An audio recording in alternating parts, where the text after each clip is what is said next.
Hi friends, welcome back to Saviraj Kannada vlogs.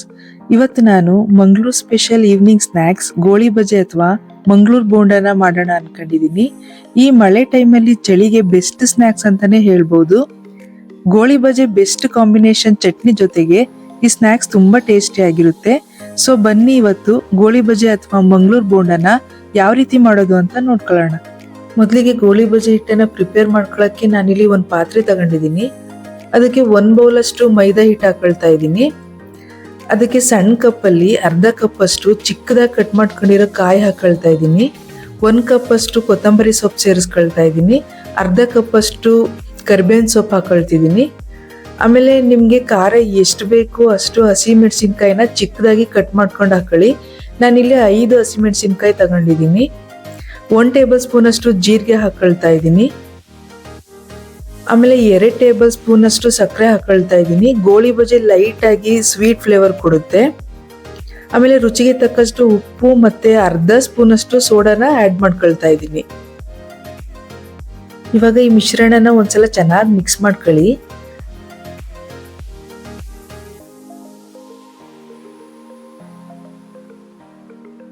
ನಾನಿಲ್ಲಿ 1 bowl ಅಷ್ಟು ಮೊಸರು ತಗೊಂಡಿದ್ದೀನಿ. ಮೊಸರನ್ನ ಸ್ವಲ್ಪನೇ ಹಾಕೊಂಡು ಮಿಕ್ಸ್ ಮಾಡ್ಕೊಳ್ಳಿ. ಹಿಟ್ಟನ್ನ ನಾದ್ಬೇಡಿ, ಚೆನ್ನಾಗಿ ಬೋಂಡದ ಹಿಟ್ಟನ್ನ ಅದಕ್ಕೆ ಕಲಿಸ್ಕೊಳ್ಳಿ. ಮೊಸರೆಲ್ಲನೂ ಒಂದೇ ಸಲ ಹಾಕೋಬೇಡಿ, ಮಿಶ್ರಣ ತೆಳ್ಳಗಾಗ್ಬಿಡುತ್ತೆ. ಆಮೇಲೆ ಅತಿ ತೆಳುವಾಗೂ ಇರಬಾರ್ದು, ಅತಿ ಗಟ್ಟಿಯಾಗೂ ಇರಬಾರ್ದು. ಬೋಂಡದ ಹಿಟ್ಟಿನ ಅದಕ್ಕೆ ಕರೆಕ್ಟ್ ಆಗಿರ್ಬೇಕು.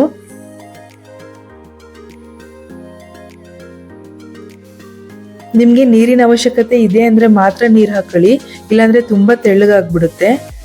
ಹಿಟ್ಟನ್ನ ಒಂದೇ ಡೈರೆಕ್ಷನ್ ಅಲ್ಲಿ ಕಲಸಿದ್ರೆ ಹಿಟ್ಟಿಗೆ ಗಾಳಿ ತುಂಬಿ ಫ್ಲಫಿನೆಸ್ ಬರುತ್ತೆ. ಅವಾಗ ಗೋಳಿ ಬಜೆ ಬೇಯಿಸಿದಾಗ ಉಬ್ಬಿ ಬರುತ್ತೆ. ಅದಕ್ಕೆ ನೀವು ಕೂಡ ಒಂದೇ ಡೈರೆಕ್ಷನ್ ಅಲ್ಲಿ ಚೆನ್ನಾಗಿ ಮಿಕ್ಸ್ ಮಾಡ್ಕೊಳ್ಳಿ. ಅವಾಗ ಗೋಳಿ ಬಜೆ ತುಂಬಾ ಚೆನ್ನಾಗಿ ಬರುತ್ತೆ.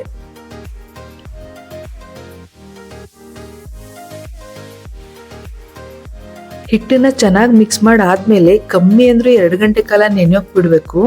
ತಕ್ಷಣ ಮಾಡಬೇಡಿ, ಗೋಳಿ ಬಜೆ ಚೆನ್ನಾಗಿ ಬರಲ್ಲ. 2 ಗಂಟೆ ಕಾಲ ಆದ್ರೂ ನೆನೆಸಿ ಆಮೇಲೆ ಮಾಡಿ. ಇವಾಗ ಇದು ಒಂದು 2 ಅವರ್ಸ್ ಚೆನ್ನಾಗಿ ನೆನಿಲಿ. 2 ಗಂಟೆ ಆದ್ಮೇಲೆ ಇದನ್ನ ಬೇಯಿಸೋಣ. ಇವಾಗ ಹಿಟ್ಟು 2 ಗಂಟೆ ಕಾಲ ಚೆನ್ನಾಗಿ ನೆಂದಿದೆ. ನೋಡಿ ಹಿಟ್ಟಿನ ಮೇಲೆ ಚಿಕ್ಕದಾಗಿ ಯಾವ ರೀತಿ ಬಬಲ್ಸ್ ಬಂದಿದೆ ಅಂತ. ಈ ತರ ಬಬಲ್ಸ್ ಬಂದ್ರೆ ಚೆನ್ನಾಗಿ ನೆಂದಿದೆ ಅಂತ ಅರ್ಥ. ಇವಾಗ ಇದನ್ನ ಬೇಯಿಸ್ಕೊಳ್ಳೋಣ.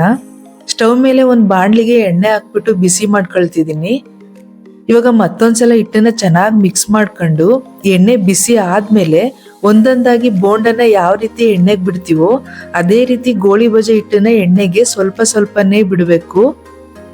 ಉರಿ ಮೀಡಿಯಂ ಫ್ಲೇಮ್ ಅಲ್ಲೇ ಇರ್ಲಿ, ಜಾಸ್ತಿ ಉರಿ ಕೊಟ್ಕೋಬೇಡಿ, ಸೀದೋಗ್ಬಿಡುತ್ತೆ. ಆಮೇಲೆ ಈ ರೀತಿಯಾಗಿ ಒಂದೊಂದಾಗೆ ನಿಧಾನಕ್ಕೆ ಗೋಳಿ ಬಜೆ ಹಿಟ್ಟನ್ನ ಎಣ್ಣೆಗೆ ಬಿಡಿ. ಇವಾಗ ಒಂದ್ ಸೈಡ್ ಬೆಂದ್ಮೇಲೆ ಮತ್ತೊಂದ್ ಕಡೆ ತಿರುಗ್ಸ್ ಹಾಕೋತಾ ಇರಿ, ಬೇಗ ಸೀದೋಗ್ಬಿಡುತ್ತೆ. ಆಮೇಲೆ ಗೋಳಿ ಬಜೆ ಮೇಲ್ಭಾಗ ಬೆಂದು ಒಳಗೆ ಹಿಟ್ಟು ಹಾಗೆ ಇರುತ್ತೆ. ಅದಕ್ಕೆ ಮೀಡಿಯಂ ಫ್ಲೇಮ್ ಅಲ್ಲಿ ಚೆನ್ನಾಗಿ ಬೇಯಿಸ್ಕೊಳ್ಳಿ.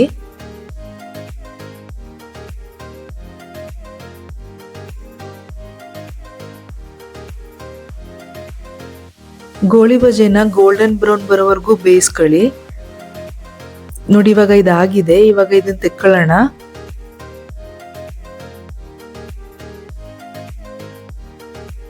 ನಂತರ ಇದೇ ರೀತಿ ಮಿಕ್ಕಿರೋ ಹಿಟ್ಟನ್ನ ಬೇಯಿಸ್ಕೊಳ್ಳೋಣ. ನಾನಿವತ್ತು ಮಾಡ್ತಿರೋ ಗೋಳಿ ಬಜೆ ಅಥವಾ ಮಂಗಳೂರು ಬೋಂಡ ತಿನ್ನೋಕೆ ತುಂಬಾ ಚೆನ್ನಾಗಿರುತ್ತೆ ಫ್ರೆಂಡ್ಸ್. ಈ ಮಳೆ ಟೈಮಲ್ಲಿ ಹಿಟ್ಟನ್ನ ಪ್ರಿಪೇರ್ ಮಾಡಿ ಇಟ್ಕೊಂಡ್ಬಿಟ್ರೆ ಸಂಜೆ ಸ್ಕೂಲಿಂದ ಮಕ್ಕಳು ಬಂದಾಗ ಬಿಸಿ ಬಿಸಿಯಾಗಿ ಗೋಳಿ ಬಜೆ ಮಾಡ್ಕೊಡ್ಬೋದು. ಈ ಗೋಳಿ ಬಜೆ ಚಟ್ನಿ ಜೊತೆ ಕೊಟ್ರೆ ಮಕ್ಕಳು ತುಂಬಾ ಇಷ್ಟಪಟ್ಟು ತಿಂತಾರೆ, ಹಾಗೆ ದೊಡ್ಡವ್ರಿಗೂ ಕೂಡ ಇಷ್ಟ ಆಗುತ್ತೆ. ಗೋಳಿ ಬಜೆ ಸ್ವಲ್ಪ ಸ್ವೀಟ್ ಆಗಿ ಖಾರವಾಗಿರೋದ್ರಿಂದ ಈ ಸ್ನ್ಯಾಕ್ಸ್ ಎಲ್ರಿಗೂ ಇಷ್ಟ ಆಗುತ್ತೆ. ಅದಕ್ಕೆ ನೀವು ಕೂಡ ನಾನು ಹೇಳಿರೋ ರೀತಿನೇ ಈ ಗೋಳಿ ಬಜೆ ಮಾಡ್ಕೊಂಡು ಟೇಸ್ಟ್ ನೋಡಿ, ನಿಮ್ಗೂ ಇಷ್ಟ ಆಗುತ್ತೆ. ಇವಾಗ ಇದನ್ನ ಸರ್ವಿಂಗ್ ಪ್ಲೇಟ್ಗೆ ಹಾಕೊಳ್ಳೋಣ. ಸಾಫ್ಟ್ ಆದ ಟೇಸ್ಟಿ ಆದ ಸ್ವೀಟ್ ಅಂಡ್ ಸ್ಪೈಸಿ ಆದ ಮಂಗಳೂರು ಬೋಂಡ ಅಥವಾ ಗೋಳಿ ಬಜೆ ರೆಡಿ ಆಗಿದೆ ಫ್ರೆಂಡ್ಸ್.